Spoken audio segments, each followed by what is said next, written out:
একজন মুসাফিরের গল্প।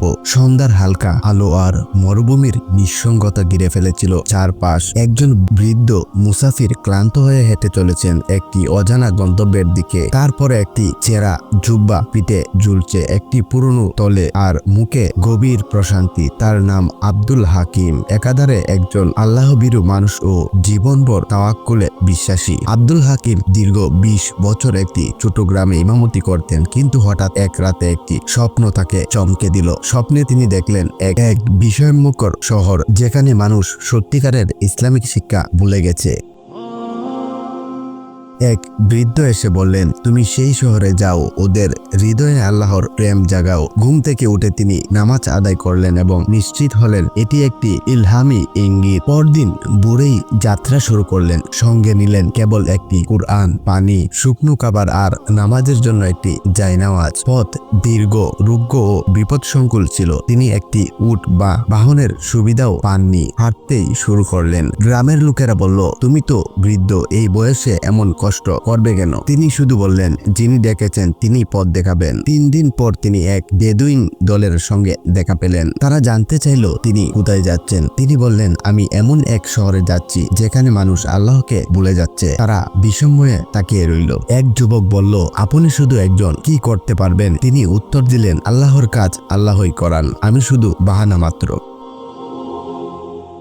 অল্প কিছুদিন পরে তিনি শহরে পৌঁছালেন। শহরের নাম ছিল মারওয়া। শহরটি বড় হলেও ইসলামিক মূল্যবোধের ফাফা। লোকেরা নামাজ পড়ত না, সুদ ও অন্যায় ব্যবসা চলত সর্বত্র। আব্দুল হাকিম শহরের একটি মসজিদের পাশে বসে কুরআন তিলাওয়াত করতেন। প্রথম দিকে কেউ তার প্রতি মনোযোগ দিত না, কিন্তু তার চেহারার নূর, কথা বলার নম্রতা এবং দয়ার ছোঁয়া মানুষকে আকৃষ্ট করতে শুরু করলো। একদিন এক কিশোর এসে তাকে বলল, চাচা, আপনি কি আমাকে কুরআন শেখাবেন? সে ছিল শহরের এক সুদের কারবারির ছেলে। আব্দুল হাকিম ধৈর্য সহকারে তাকে শেখানো শুরু করলেন। ধীরে ধীরে সেই ছেলেটি বদলে গেল। এরপর তার বন্ধুরা, তারপর তাদের পরিবারও ধীরে ধীরে ইসলামের দিকে ফিরে আসতে লাগলো। 3 মাস পরে শহরের লোকেরা আব্দুল হাকিমকে আহ্বান করলো মসজিদের খতিব হতে। তিনি বিনয়ের সঙ্গে দায়িত্ব গ্রহণ করলেন। তার খুতবাগুলো ছিল হৃদয় ছোঁয়া। মানুষ কেঁদে ফেলত শুনে। তওবা করো, আল্লাহ ফিরে আসতে ডাকছেন। এই বাক্যটি শহরে ছড়িয়ে পড়ল।